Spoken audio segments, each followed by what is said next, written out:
And earlier yesterday, our Prime Minister Narendra Modi concluded his two-day visit to Brunei Darussalam. DD India correspondent Munmun Bhattacharya reports on the outcomes.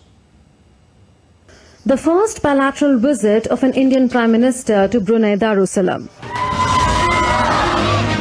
A heartfelt welcome by the Indian community.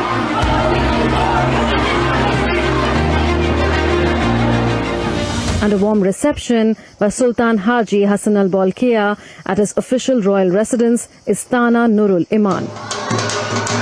The visit of India's Prime Minister Narendra Modi was marked by such defining images in a landmark year for India-Brunei ties, as both sides celebrate the 40th anniversary of their diplomatic ties.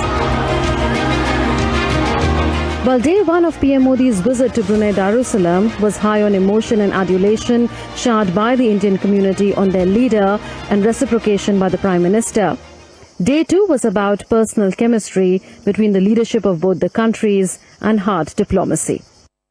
हम अपने राजनीतिक संबंधों की 40वीं सालगिरह मना रहे हैं। इस अवसर पर हमने निर्णय लिया है कि अपने संबंधों को एनहांस पार्टनरशिप का दर्जा देंगे।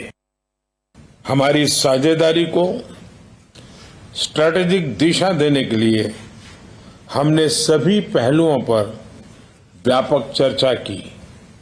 हम आर्थिक, वैज्ञानिक और रणनीतिक क्षेत्रों में अपने सहयोग को मजबूत करने के लिए प्रतिबद्ध है।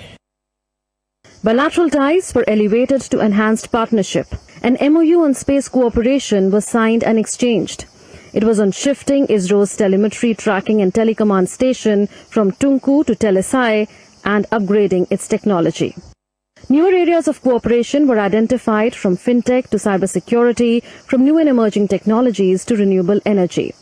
Both sides agreed that there should be a policy of development and not expansionism in Southeast Asia.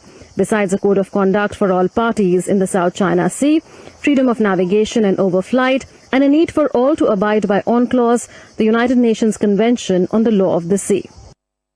This is significant because even though ASEAN member states have taken this position in a multilateral context, in the bilateral context, this is the clearest sign yet from Brunei Darussalam. Joint statement issued when Sultan Haji paid his last state visit to India makes no mention of freedom of overflight, navigation or UNCLOS, even though maritime disputes in this part of the world have been there for several decades.